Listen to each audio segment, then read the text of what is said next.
مجھے اور میرے ساتھیوں کو ہلاک کر دے یا ہم پہ رحم فرمائے. کافر کس زون کے اندر ہے؟ ہم تو اپنی جانوں کے حوالے سے بھی کسی کے یعنی محتاج ہیں. بخاری مسلم میں حدیث ہے, اکثر احادیث میں قسم ہے اس ذات کی جس کے قبضے قدرت میں میری جان ہے. اس کے بعد نبی اسلام ارشاد فرماتے ہیں کہ میری خواہش ہے کہ میں اللہ کی راہ میں قتل کیا جاؤں, پھر زندہ کیا جاؤں, پھر قتل کیا جاؤں, پھر زندہ کیا جاؤں, پھر قتل کیا جاؤں, پھر زندہ کیا جاؤں, پھر قتل کیا جاؤں.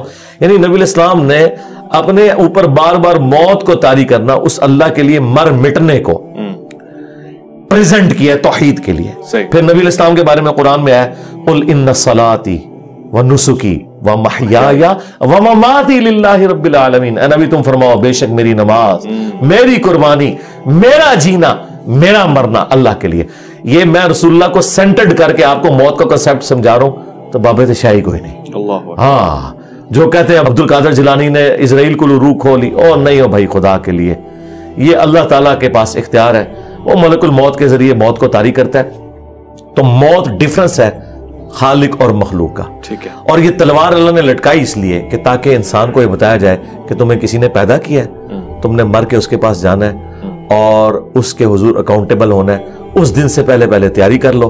اور نور علی نور کرتے ہوئے اللہ تعالیٰ نے پیغمبروں اور کتابوں کے ذریعے انسانیت کی رہنمائی بھی فرما دی کہ کوئی شخص اگر کہے کہ مجھے تو سمجھ نہیں آئی اس اخلاقی حص کے سبب جو میرے اندر موجود تھی, پیغمبروں کی تعلیمات کے بغیر میرے اندر یہ اخلاقی حص ہے کہ ہر انسان جھوٹ کو برا سمجھتا ہے, سچ کو اچھا سمجھتا ہے جب تک اسے کوئی پرورٹیڈ نہ کرے. کسی کے ساتھ خیر خواہی کو اچھا سمجھتا ہے, برائی کو برا سمجھتا ہے. ہالی ووڈ کے فلم کے اینڈ کے اوپر بھی سچ کی ہیرو کی جیت کیوں دکھائی جاتی ہے؟ ہماری انسٹنکٹ میں. انبیاء کی تعلیمات کے بغیر بھی وہ اخلاقی حص جو اللہ تعالیٰ نے ہر انسان میں رکھی ہے, انسان اکاؤنٹیبل ہے کہ اللہ تعالیٰ اسے پوچھ سکتا ہے کہ تو نے میرے تک پہنچنے کی کوشش کیوں نہیں کی. لیکن اللہ تعالیٰ نے اس میں بھی ترا یہ کہ نور علی نور کیا ہے, جو سورہ نور کے اندر ہے نور علی نور. ایک ہماری اخلاقی حص کا نور اور دوسرا وحی کا نور جو انبیاء کے ذریعے اللہ تبارک و تعالیٰ نے ہم تک بات پہنچائی کہ ہم اللہ تعالیٰ کے حضور اکاؤنٹیبل ہیں. اور یہ تلوار جو لٹک رہی ہے نا, یہ انسان کا قبلہ درست رکھتی ہے. اگر میرے بھائی ہم نے مرنا نہ ہو پھر خدا ہماری ضرورت نہیں ہے. یعنی یہ چیز اگر ختم ہو جائے, میں نے مرنا نہ ہو, مجھے بڑھاپا نہ آئے, مجھے بدحالی نہ آئے, ہمیشہ خوشحال رہوں, تو خدا میری ضرورت نہیں ہے. اللہ اکبر. اور یہی چیزیں آپ کو جنت میں مل جائیں گی. انجینئر صاحب آپ نے ابھی قرآن کی آیت کوٹ کی. اب سوال تو میں نے موت کے ضمن میں کرنا ہے, مگر اس آیت نے مجھے اپنی طرف کھینچا ہے. وَالَّذِي خَلَقَ الْمَوْتَ وَالْحَيَاةَ لِيَبْلُوَكُمْ أَيُّكُمْ أَحْسَنُ عَمَلًا. اس نے موت و زندگی پیدا کی ہے لِيَبْلُوَكُمْ, آزمائے. بھلا جس کے پاس سارا علم ہے وہ کیوں آزما رہا ہے؟ یعنی آزماتے تو وہ ایگزامن والے ہیں, انویجیلیٹر ہیں کہ جن کو پتہ لگ جائے کہ ریزلٹ کیا ہے. اس کے پاس تو علم ہے. یہ آزمائش ہے کیا؟ آزمائش اس لیے ہے کہ اللہ تعالیٰ کی صفت عدل سٹیک پہ نہ لگے. اگر اللہ تعالیٰ بغیر آزمائے کسی کی جنت یا جہنم کا فیصلہ کر دے تو قیامت کے دن ہم اللہ کے حضور حجت کے طور پر یہ بات رکھ سکتے ہیں کہ یا اللہ ایک دفعہ آزما کے تو دیکھتا. ہم تو ایسے نہ ہوتے. تو اللہ تعالیٰ نے آزمائش اس لیے رکھی تاکہ یہ چیز جسٹیفائی ہو کہ جس نے بھی جہنم کمائی ہے وہ خود کمائی ہے, جس نے جنت کمائی ہے خود کمائی ہے. اہل سنت کا عقیدہ نہ جبریہ والا ہے نہ قدریہ والا, ہم درمیان میں کہ جن چیزوں کا اللہ تعالیٰ نے ہمیں اختیار دیا ہے وہ ہمیں دیا ہوا ہے, اور جن چیزوں کا نہیں دیا اس کے بارے میں ہم سے پرسش بھی نہیں ہوگی. مجھ سے نہیں پوچھا جائے گا کہ تمہارے ماں باپ فلاں کیوں تھے, تم فلاں جگہ کیوں پیدا ہوئے, تمہارا قد اتنا کیوں تھا, تمہاری آنکھوں کا کلر ایسا کیوں تھا. اس کے بارے میں اکاؤنٹیبل نہیں ہو. یہ چیزیں ڈیسٹنی سے, تقدیر سے تعلق رکھتی ہیں. اور جو چیزیں اللہ نے مجھے ہدایت کے طور پر چیزیں دکھا دی اور مجھے اختیار دیا, انا ہدیناہ السبیل اما شاکرا و اما کفورا, ہم نے راستہ واضح کر دیا, چاہے تو شکر گزاری کی روش اختیار کرو خواہ شکری کی. لیکن دنیا میں اللہ نے اختیار دے کر آپ کے اوپر گرفت نہیں فرمانی. الٹیمیٹلی گرفت اس دن ہونی ہے. اللہ تعالیٰ کو کوئی پرواہ نہیں, سارے کے سارے اس کے نافرمان ہو جائے, سارے کے سارے تابع فرمان ہو جائے, لیکن فرق ہمیں پڑتا ہے. تو یہ اللہ تبارک و تعالیٰ نے جن اور انسان ایسی مخلوقات پیدا کی ہیں جنہیں اللہ نے اختیار دیا ہے. اچھا. اور انہیں نیکی اور برائی کا مادہ ودیت کر دیا. فرشتے وہ تھے کہ جنہوں نے رب کی چوائس سے اللہ کو چوز کیا تھا, اور ہم وہ خوش نصیب ہیں کہ ہم اپنی مرضی سے اپنے رب کو چوز کریں گے. اور اس میں میں بڑا بھاری جملہ بولتا ہوں کہ حضرت جبرائیل علیہ السلام اگر مجھے کہیں نا کہ انجینئر صاحب آپ میرے ساتھ اپنا ایمان ایکسچینج کر لیں, تو میں اپنا ایمان ایکسچینج نہیں کروں گا, کیونکہ میں نے اپنی ول سے اپنے رب کو چوز کیا ہے. یہ وہ کوالٹی ہے. جبرائیل کے پاس لاکھوں کوالٹیز ہوں گی, ہاں وہ بائی ڈیفالٹ ہے. میں نے اپنے رب کو خود چوز کیا. تو یہ ایک بڑی چیز ہے جس کی وجہ سے انسان اشرف المخلوقات ہے. یہ سب سے بڑی کوالٹی ہے. اللہ اکبر. اور اسی کی وجہ سے جنت انسان کے لیے, فرشتوں کے لیے نہیں ہے. کیا بات ہے. دیکھیں اس پہ ایک اور میرا جملہ بڑا بھاری لے جائیں کہ انسان نے سب سے زیادہ نان سیریس گاڈ کو لیا ہوا ہے اور خدا کے لیے سب سے سیریس جو ہے نا وہ انسان ہے. دیکھیں یہ پوری کائنات انسان کے لیے, قرآن میں ہے سورہ ہود میں کہ اللہ تعالیٰ نے یہ سب کچھ زمین و آسمان اس لیے پیدا کیا کہ تمہیں آزمائے. یہ ساری کائنات کا مقصد انسان کو آزمانا تھا. تمام چیزیں انسان کی خدمت میں لگی ہوئی ہیں, خواہ وہ سورج ہو, چاند ہو, ہاں سب کچھ زمین میں جتنی بھی مخلوقات ہیں, ایون فرشتے آپ کی ڈیوٹی پہ لگے ہوئے ہیں. فرشتے آپ کی ڈیوٹیاں پوری کر رہے ہیں. یعنی اس کائنات میں سب سے سیریس کریشن کوئی اللہ کی ہے نا تو انسان ہے. اور انسان نے سب سے زیادہ نان سیریس لیا ہوا ہے اللہ تبارک و تعالیٰ کو. یعنی اللہ کو ہماری کوئی حاجت نہیں ہے, لیکن یہ یاد رکھیے گا جس نے خدا کو سیریس نہ لیا وہ مارا گیا. اور اس پہ ایک اور جملہ میرا, جس شخص نے دنیا اللہ کی مرضی کی گزاری, آخرت وہ اپنی مرضی کی گزارے گا. اللہ ہاں, جو وہ چاہے گا وہ اسے ملے گا. اور جس نے دنیا اپنی مرضی کی گزاری, وہ پھر آخرت اللہ کی مرضی کی گزارے گا. پھر اللہ اس کے ساتھ جو کرے گا وہ کرے گا. وَلِعَوْذُ بِاللَّهِ اللہم اجرنا من النار. آمین یا رب العالمین. اچھا مرزا صاحب, موت کی ہی گفتگو کو ہم مزید سمجھنا چاہیں گے. صحیح اسناد اور آپ کو میری زندگی کا یہ رخ بھی آپ کو نظر آیا؟ آپ نے تو مجھے اختلافی موضوعات پہ دیکھا ہے, میں ہر ٹاپک پہ بولتا ہوں. آپ میری قرآن کلاسز دیکھیں تو آپ ان تمام لوگوں کو, وائزین کو دیکھنا چھوڑ دیں گے جو آپ کو فکر آخرت کے اوپر باتیں کرتے ہیں. مجھے خوشی ہے اس بات کی اور توقع بھی یہی تھی. اور میں اپنے ناظرین کو یہ کہنا چاہتا ہوں کہ مجھے اس سے بھی زیادہ خوشی اس بات کی ہے کہ یہ تمام موضوعات عام طور سے یہ ایک مزاج ہے, روایت ہے, رسم ہے کہ ہمارے مہمان حضرات ہم سے سوال تک بھی منگوا لیتے ہیں کہ جی سوال ذرا اسٹڈی کر لیں, دیکھ لیں. تو پتہ نہیں مرزا صاحب کس چیز کا دعویٰ کریں گے, مگر الحمدللہ مزاج سلونی کا اثر مجھے نظر آ رہا ہے کہ جو کچھ ہے وہ فی البدی ہے اور فوراً سے جوابات بھی آ رہے ہیں. بہرحال اس سے آپ اتفاق اور اختلاف کر سکتے ہیں, میں کسی کی مریدیت کا قائل نہیں ہو رہا, میں بتا رہا ہوں کہ جو میں دیکھ رہا ہوں, جو شواہد ہے میرے سامنے. انجینئر صاحب, صحیح اسناد کی روشنی میں روح کیسے قبض ہوتی ہے؟ موت کے سفر کو کہاں سے شروع کیا جاتا ہے اور کہاں پہ ختم ہوتا ہے, اور موت کے بعد دوبارہ جی اٹھنا ہوتا ہے انسان کا عالم اسباب میں؟ عالم اسباب میں تو ممکن نہیں ہے. اب جو بندہ دنیا سے چلا گیا, سورہ یاسین کے اندر سورۃ الواقعہ میں آیا کہ جو دنیا سے چلا گیا اب وہ واپس دنیا میں نہیں آ سکتا. یہ تو اللہ تعالیٰ کا ایک ڈیوائن یونیورسل ٹروتھ ہے. عیسیٰ ابن مریم کے بارے میں قرآن میں رپورٹ ہوا ہے کہ وہ مردوں کو زندہ کرتے تھے, بس اتنا, اللہ کے اذن سے. وہ بھی ان کا ایک معجزہ تھا کہ جو میت رکھی ہے اسے کہتے تھے کم باذن اللہ, وہ زندہ ہوتی تھی. تو یہ بہت ایکسٹراڈنری واقعہ. پھر وہ لوگوں سے کہتے تھے بتاؤ اس کو میرے بارے میں کہ میں کون ہوں, تو وہ میت گواہی دیتی تھی کہ یہ اللہ کے رسول ہے. پھر وہ دوبارہ موت کی حالت میں واپس چلی جاتی تھی. یہ نہیں ہے کہ اس کی دوبارہ سے زندگی سٹارٹ ہو جاتی تھی, نہیں, اس طرح نہیں ہے. لہٰذا وہ جو مردوں کو زندہ کرنا ہے وہ وقتی طور پر ہے, دنیا سے اس کا ایگزٹ ہو چکا ہے. اچھا, دنیا میں نہ تو روحیں یہ گھروں میں آتی ہیں, یہ بالکل غلط بات ہے, نہیں آتی, نہیں, کہاں سے آنی ہے روحیں؟ تو قرآن میں واضح لکھا ہے کہ یا علیین میں ہے یا سجین کے اندر ہے. نیکوکاروں کی روحیں علیین میں اور سجین میں ہے بدکاروں کی. ہاں, آپ کی قبر یا عالم برزخ, خواہ وہ شیر کا پیٹ ہو یا ہوا میں راکھ کا بکھرنا ہو, ایئر کریش میں یا سمندر میں غرق ہونا ہو یا مٹی کی ڈھیری کے اندر ہو, یہ تمام عالم برزخ ہے. اس روح اور جسم کا ایک رشتہ برقرار ہے جو کہ ان سین بیریئر ہے. وہ قرآن میں ہے وَمِن وَرَائِهِمْ بَرْزَخٌ إِلَى يَوْمِ يُبْعَثُونَ, ان کے مرنے سے لے کر قیامت تک کے لیے ایک ان سین بیریئر ہے. اس کو آپ آبزرو نہیں کر سکتے, نہ کیمرے میں کیچ کر سکتے ہیں, کیونکہ اس دنیا کی چیز نہیں ہے. فرشتے آپ ڈیٹیکٹ نہیں کر سکتے. سائنس صرف فزیکل ورلڈ سے تعلق رکھتی ہے. عالم برزخ انبیاء کرام 1,24,000 کم و بیش بیت المقدس میں, صحیح مسلم میں آتا ہے, جمع ہوئے, نبی الاسلام نے امامت کی. لیکن مجھے بتائیں ایک شہر میں اس زمانے میں 1 لاکھ بندہ اکٹھا ہو جائے تو کیا وہ مسجد میں پورا آئے گا؟ تو ہلچل مچ جائے گی جی. لیکن کسی کو پتہ ہی نہیں چلا, کیونکہ وہ اس فریم آف ریفرنس میں بات ہی نہیں ہو رہی تھی.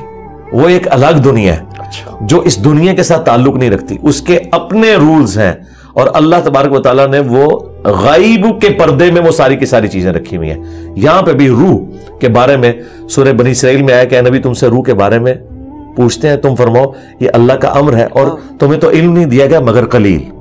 جب علم قلیل دیا گیا نبی الاسلام کو تو ہمارے ٹیچر تو وہ ہیں, جب انہیں قلیل علم دیا گیا تو بس جتنا دیا گیا انہوں نے اتنا ہی ٹرانسفر کرنا تھا. اب اس کے بعد یہ کہنا کہ کوئی کسی کی روح نکال سکتا ہے, داخل کر سکتا ہے, کسی کی روح کے اوپر کنٹرول کر سکتا ہے, بالکل ایسا نہیں ہے. اور روح جو دنیا سے چلی گئی وہ چلی گئی.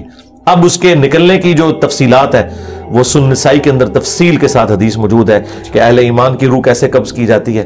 بخاری میں حدیث ہے کہ اللہ تعالیٰ فرماتا ہے کہ مجھے کسی کام میں کوئی تردد نہیں ہوتا سوائے ایک کام کے کہ جب مجھے مومن کی روح قبض کرنی ہوتی ہے. اچھا, اب اللہ تعالیٰ کو بھی تردد ہے, اللہ کو بھی تردد ہے. کیوں؟ اس کے ریگارڈ میں کہ میرا مومن بندہ ہے اور وہ موت کو ناپسند کرتا ہے. ویسے فی نفسی تو موت کو پسند کرتا ہے, لیکن اس اعتبار سے کوئی شخص مرنا نہیں چاہتا. دنیا میں رہنا تو چاہتا ہے انسان, یہ ول جو ہمارے اندر ہے اسی نے ہمیں زندہ رکھا ہوا ہے. کوئی شخص بھی یہ نہیں چاہتا کہ وہ جان بوجھ کے جا کے مر جائے. وہ چاہتا ہے کہ مومن بھی چاہتا ہے کہ میں زیادہ عرصہ دنیا میں گزاروں, اللہ کو رسپانس کروں, زیادہ اپنے لیے ذخیرہ آخرت اکٹھا کروں. اور پھر کوئی بھی نہیں چاہتا کہ اپنے بیوی بچوں کو اس طریقے سے چھوڑ کے چلا جائے. تو اللہ تعالیٰ ماتا ہے اعتراض ہے, شہید تو چاہتا ہے کہ وہ شہید ہو جائے, مطلب شہادت کی آرزو لے کے لوگ میدان میں اترتے ہیں نا. جی, شہید تو چاہتا ہے, بالکل.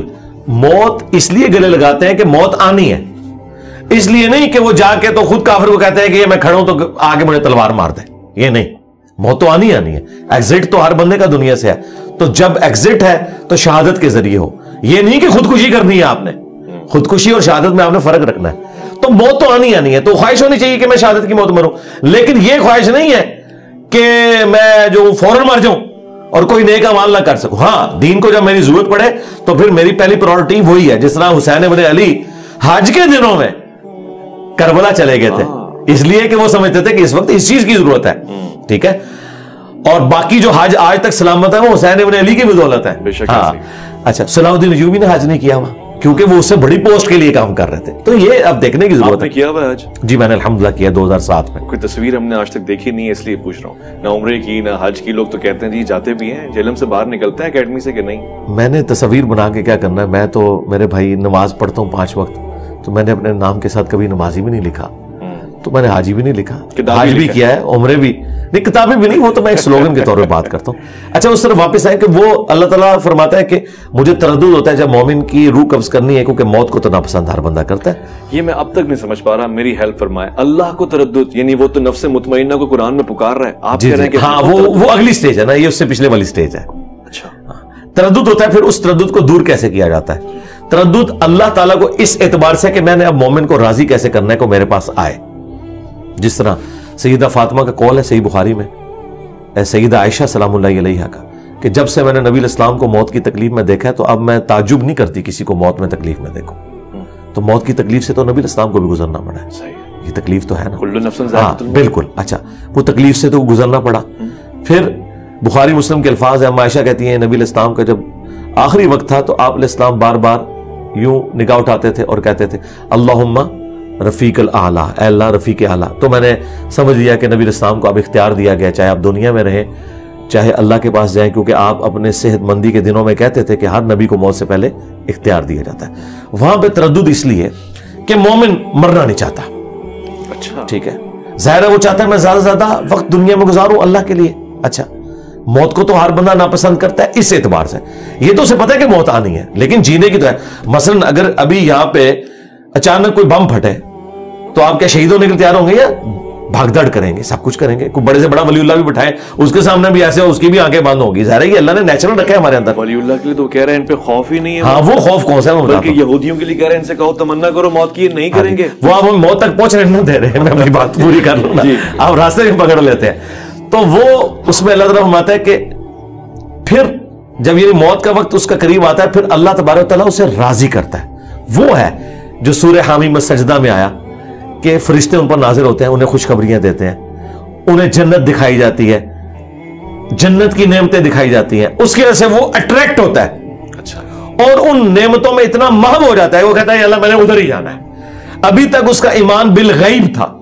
اچھا, اب وہ دیکھ رہا ہے. اب وہ دیکھ رہا ہے. جب اس نے دیکھ لیا نا پھر وہ کہتا ہے کہ بھئی دنیا کی بیوی سے وہ مجھے جنت کی بیوی سوٹیبل ہے, اور وہی والی دنیا کی نعمتوں سے مجھے جنت کی نعمتیں سوٹیبل ہیں. اور وہ اللہ نے رکھا ہے ایسا. وہ تو دیکھیں بخاری مسلم کی حدیث ہے کہ میں نے اپنے نیکوکار بندوں کے لیے وہ نعمتیں چھپا رکھی ہیں جو نہ کسی آنکھ نے دیکھی, نہ کسی کان نے سنی, نہ کسی کے دل پہ اس کا کھٹکا بھی گزرا. بس وہ جب وہ دل پہ کھٹکا کیا وہ دیکھ لی, سن لی, پھر انسان کہتا ہے کہ نہیں اللہ میں وہیں جاؤں گا. دیکھیں جب تک آپ اس کیفیت سے گزر نہیں سکتے اس وقت تک آپ کو پتہ نہیں چل سکتا نا. وہ کیفیت جب آئے گی نا, اچھا پھر جب وہ انسان راضی ہوتا ہے نا پھر وہ کہتا ہے اللہ میں نے مرنا ہے, ورنہ کس کا دل کرتا ہے. اور قرآن میں اللہ تعالیٰ فرماتا ہے جب جو لوگ ریاکاری کرتے ہیں ان کی مثال دیتے ہوئے سورۃ البقرہ میں کہ تم امیجن کرو کہ تمہارے چھوٹے چھوٹے بچے ہوں اور اچانک تمہارے پہ موت کا وقت آ جائے تو تمہیں اپنے بچوں کی کتنی فکر لگ جائے گی. ٹھیک ہے, یہ اللہ تعالیٰ نے مثال بیان کی ہے اس اعتبار سے کہ جو نیکی اپنی ضائع کر, تو کوئی شخص بھی نہیں یہ چاہے گا کہ وہ اپنے بچوں کو اس حال میں چھوڑ کے مرے کہ ان کا پیچھے پرسانے حال کوئی نہ, اور اچانک ایک ہوائی جھکڑ یا کوئی آگ کا بگولا آئے اور تمہارے اس باغ کو ہلاک کر دے اور پیچھے چھوٹے چھوٹے بچے چھوڑ کے مرو. یہ اللہ نے ہمارے اندر رکھی ہے, یہ کوئی عیب والی چیز نہیں ہے, یہ عیب والی چیز نہیں ہے زندگی سے محبت کرنا. یہ اللہ تعالیٰ کی ریکوائرمنٹ ہے, اسی کی وجہ سے, ورنہ تو لوگ خودکشی کیوں نہ کر لیں. ہم خودکشی کیوں نہیں کرتے, ہم جینا چاہتے ہیں. نہیں لیکن علی بھائی یہ بات سمجھ نہیں لگی, پوری زندگی ہم نے فلسفے میں یہی پڑھا لالچ بری بلا ہے. آپ کہہ رہے ہیں اینڈ ٹائم پہ لالچ دی جائے گی اور جنت دکھائی جائے گی. حضرت علی کہہ رہے ہیں کہ میں اس کی عبادت لالچ پہ نہیں کرتا, اس لیے کرتا ہوں کہ عبادت کے لائق ہے. یہ حضرت علی کی طرف تو ایک غلط بات ہی منسوب ہے, ہم تو اسے نہیں مانتا. یہ قرآن کے بالکل خلاف ہے. قرآن میں واضح ہے سورہ السجدہ میں کہ ہمارے نیک بندے خوف اور امید دونوں کے ساتھ اپنے رب کو پکارتے ہیں. یہ ایک کوالٹی ہے مومن کی. کیوں؟ جنت کا لالچ شیطان نے دیا یا اللہ نے؟ وہ لالچ ہی کہلائے گا. جی لالچ, طمع قرآن میں طمع کا لفظ ہے. اب ہمارے ہاں لفظ ایک بدنام ہو گیا, سود. ہم ربا کے لیے بول رہے ہوتے ہیں, سود کوئی نیگیٹو ورڈ تو نہیں ہے, سود مند نہیں استعمال کرتے آپ اردو میں, تو وہاں تو آپ اس کا نفع لے رہے ہوتے ہیں مطلب. لیکن سود لفظ سور کی طرح بدنام ہو چکا ہے کیونکہ ربا کے لیے یوز ہو رہا ہوتا ہے, حالانکہ وہ لفظ ہے ربا. ٹھیک ہے, سود کا لفظ پازیٹیو تھا لیکن چونکہ بدنام ہو گیا, تو جو پازیٹیو لالچ ہے وہ تو ہے, وہ طمع کا لفظ ہے, وہ اللہ نے ہمیں طمع دی, وہ شیطان نے دی. جی موٹیویشن ہے. تو اس طرح کے الفاظ آتے ہیں. اللہ کے لیے مکر کا لفظ نہیں استعمال ہوا, مکر. ہاں, تو جب ہم کرتے ہیں تو ہم وہ احتراماً اس کا ترجمہ اردو میں مسلمانوں کے شر سے بچنے کے لیے کہہ رہے ہوتے ہیں. عربی میں تو لفظ موجود ہے, تدبیر بھی تو لفظ عربی کا تھا, اللہ نے تو استعمال نہیں کیا. اعلیٰ حضرت نے اس ترجمے کو مسلمان کرنے کی کوشش کی خفیہ تدبیر کے ذریعے, لیکن اللہ نے وَمَكَرُوا وَمَكَرَ اللَّهُ وَاللَّهُ خَيْرُ الْمَاكِرِينَ. کوئی حرج نہیں ہے, ایک ہی ورڈ ہے, جب ادھر استعمال ہوگا تو وہ ٹھیک ہے, اس طرح ہو سکتا ہے. اللہ بھی زندہ ہے, ہم بھی زندہ ہیں, لیکن زمین و آسمان کا فرق ہے.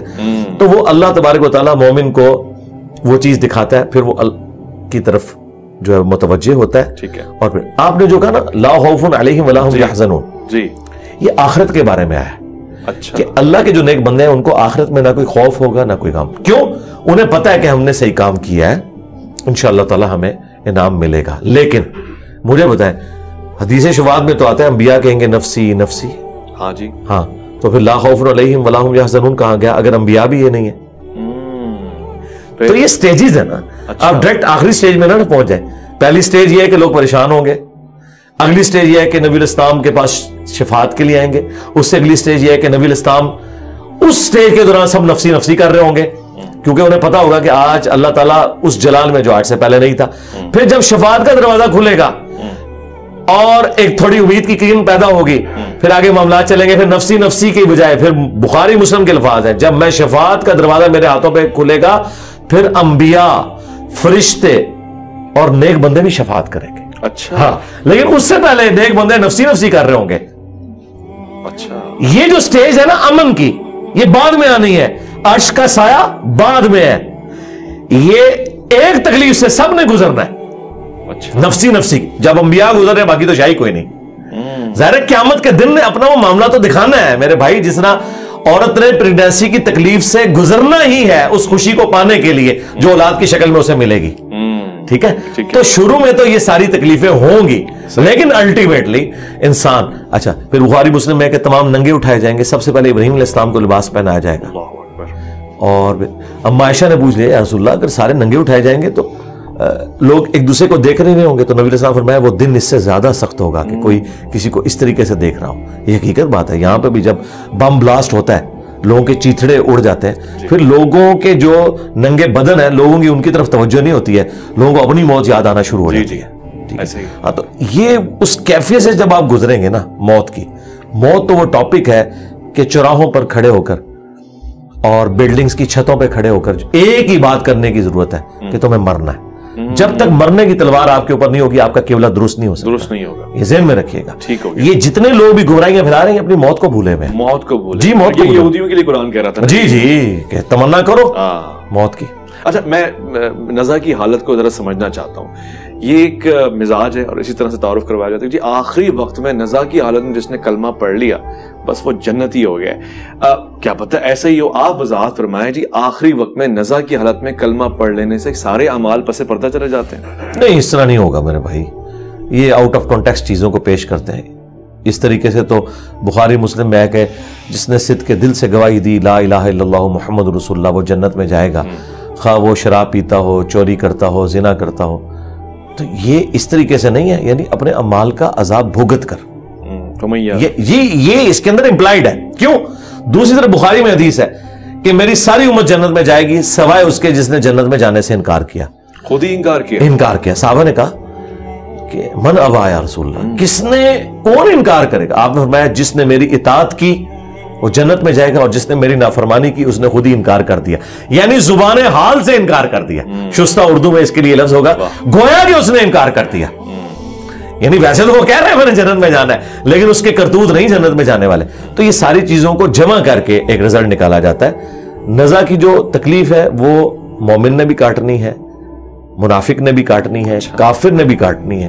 بخاری مسلم کے جب الفاظ ہیں, عائشہ کہتی ہیں کہ جب سے میں نے نبی علیہ السلام کو نزا کی تکلیف میں دیکھا ہے میں تعجب نہیں کرتی, لیکن وہ تکلیف جھیلنا آسان ہو جائے گا اہل ایمان کے لیے. اچھا جھیلنا آسان ہو جائے گا, وہ دکھا دیا جائے گا. ہاں وہ دکھا دیا جائے گا. آہستہ آہستہ سارے معاملات اس کے لیے سیٹل ڈاؤن ہو جائیں گے. ظاہر دنیا میں تکلیف تو ہوتی ہے میرے بھائی, آپریشن کی بھی تکلیف ہوتی ہے, لیکن وہ ایک چیرا جو لگتا ہے نا آپ کو وہ ایک لمبے آرام کے لیے ہوتا ہے, اس کے بعد سکون ہو جاتا ہے. تو یہ بہرحال ایک ایگزٹ تو ہے دنیا میں اللہ تعالیٰ نے, اور اللہ تعالیٰ ثابت قدم کرے گا. تو قرآن میں واضح ہے کہ اللہ تعالیٰ دنیا میں اور آخرت میں اہل ایمان کو ثابت قدم رکھے گا. قبر کے سوالات کے اندر بھی ثابت قدم رکھے گا. یہی آیت نبی علیہ السلام نے عذاب قبر کے کانٹیکسٹ میں تلاوت کی تھی. بخاری مسلم میں حدیث ہے کہ اللہ تعالیٰ دنیا میں بھی اور آخرت میں بھی ثابت قدم رکھے گا. من ربک ما دینک ما کنت تقول فی حق ھذا الرجل. یہ ان ساری چیزوں میں اب بات سے بات نکل آتی ہے. میں بڑا معذرت خواہ ہوں, تمام احادیث میں صرف ایک ہی حدیث میں یہ 3 سوالات مجھے سنائی دیے ہیں. ویسے صرف اللہ کے رسول کے بارے میں سوال ہے اور یہ 3 جو ہے ایک ہی صحابی سے روایت ہے. اس پہ ذرا روشنی ڈال دیں کہ 3 سوالات ہوں گے اللہ کے رسول کو دکھا کے ہوں گے, تصویر دکھا کے ہوں گے, یا سامنے قبر میں حضور صلی اللہ علیہ وسلم کی حاضری ہوگی؟ نہیں, قبر میں تو نبی علیہ السلام کی حاضری کا لفظ بولنا ہی گستاخانہ ہے. اچھا بریلویوں کی ڈاکٹرین میں یہ کہتے ہیں نبی علیہ السلام حاضر و ناظر ہے. کیا نبی علیہ السلام ہمارے سامنے حاضر ہوں گے یا تشریف لائیں گے؟ تشریف لائیں. تو حاضر و ناظر لفظ ہی گستاخانہ ہے. لے جاؤ بریلویوں. ہاں وہ بھی کیا دن تھے, ہم بھی ایک جن تھے. آج ہم دیو ہیں, جنوں کے بھی پیو ہیں, ہم بھی بریلوی رہے ہیں. یہ حاضر کا لفظ ہی گستاخانہ ہے. نبی علیہ السلام ہمارے سامنے حاضر, او بھائی ہم اپنے نبی کے سامنے حاضر ہوں, ٹھیک ہے نا. تو یہ لفظ ہی گستاخانہ ہے, اس کی تو کوئی اصل ہی نہیں. اب آ جائیں قبر کے حوالے سے. جامعہ ترمذی میں موجود ہے 3 سوال ہوں گے. من ربک کا, ما دینک کا, من نبیک کا. وہاں یہ الفاظ ہے من نبیک کا. یہ ما کنت تقول فی حق ھذا الرجل, یہ الفاظ بخاری کے اندر موجود ہے, ٹھیک ہے. اور اس کا کچھ حصہ سنن نبی داؤد میں, اس میں وہ 3 سوال ہیں جی, ٹھیک ہے. بخاری میں اگر ایک سوال ہے اس کا یہ مطلب نہیں باقی 2 ختم ہو گئے ہیں, اس لیے کہ بخاری میں حدیث کا صرف وہ حصہ رپورٹ ہوا ہے. یہی وہ چیز ہے کہ ساری حدیث ایک جگہ جمع کی جاتی ہیں. جس طرح قصہ آدم اور ابلیس قرآن میں 7 دفعہ ہے. کچھ الفاظ ایک سورت میں, سورۃ الاعراف تفصیلی ہے, سورہ حجر اور سورہ صاد یہ تفصیلی مقامات ہیں, لیکن مختصر مقامات بھی ہیں. سورۃ البقرہ مختصر ہے, سورہ بنی اسرائیل مختصر ہے, ٹھیک ہے, سورہ طٰہٰ مختصر ہے. کچھ الفاظ وہاں پہ ہیں, کچھ وہاں پہ نہیں موجود, سب کو جمع کیا جائے گا. تو یہ 3 سوال جو ہے بیسیکلی 4 سوال ہیں. اچھا کیفیت آپ بتا رہے تھے کہ جب پوچھا جائے گا اللہ کے رسول کے بارے میں, ہاں وہ میں ادھر تو بعد میں پوچھوں گا نا. سب سے پہلے تو پوچھا جائے گا تیرا رب کون. صحیح ہے. تو جو مؤمن ہے تو وہ کہے گا ربی اللہ, اور دین میرا اسلام ہے, اور نبی علیہ السلام کے بارے میں کہے گا وہ محمد رسول اللہ صلی اللہ علیہ وسلم. وہ تو اللہ کے رسول محمد ہے صلی اللہ علیہ وسلم. دنیا کی کسی حدیث کی کتاب میں یہ موجود نہیں ہے کہ نبی علیہ السلام تشریف لائیں گے یا آپ کی شکل مبارک دکھائی جائے گی. اچھا یہ انہوں نے خود ڈیٹیکٹ کیا ہے. وہ کہتے ہیں جو یہ ہاذا کا سیگا نا, تو ہاذا کا لفظ جو ہے وہ اس کے لیے استعمال ہوتا ہے جو سامنے موجود ہو. جی ہم کہتے ہیں بالکل آپ کی بات غلط ہے. کیوں؟